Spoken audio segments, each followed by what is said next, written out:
Սիրելի Աստվածապաշտ, կին, մայր և քույր, եթե կարծում ես, որ քո աղոթքները և Աստվածապաշտ կյանքը պտուղ չի տալիս երկնքի արքայության համար, եկել եմ քեզ ոգևորել մի իրական պատմության։ 390-ական թվականներին մի Աստվածապաշտ կին կար Մոնիկա անունով։ Նա ուներ 3 որդի։ Իր աստվածապաշտության և անդադար աղոթքների շնորհիվ ավագ 2 որդիները քրիստոնյա էին դարձել։ Ցավոք կրտսեր որդին Աստծուն չէր ընդունել, որի անունը Ավգուստինոս էր։ Մայրը, երբ արդեն մահանում էր, իր մոտ կանչեց իր որդիներին օրհնելու և հրաժեշտ տալու նրանց։ Ավագ 2 որդիներին օրհնելով ասաց. «Մինչ հանդիպում, սիրելիներս»։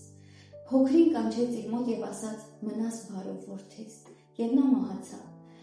Այս խոսքերը որդու սրտի մեջ մխրճվեցին, և նա որոշեց հետաքրքրվել, թե ինչ է քրիստոնեությունը։ Նա ընդունեց քրիստոնեությունը, որովհետև ուզում էր մոր հավատքին միանալ, որովհետև գիտեր, որ իր մայրը ունի այդ հայտնությունը, որ աստվածապաշտ մարդիկ հավիտենության մեջ հանդիպում են միմյանց։ Եվ տարիներ անց 391 թվականին Ավգուստինոսը դարձավ եկեղեցու քահանա։ Ավելի ուշ նա դարձավ եպիսկոպոս։ Նրա հայրը նույնպես ընդունել էր քրիստոնեությունը, թեև մինչ այդ նա հեթանոս էր և մահացել էր որպես քրիստոնյա։ Սիրելի քույր, սիրելի կին,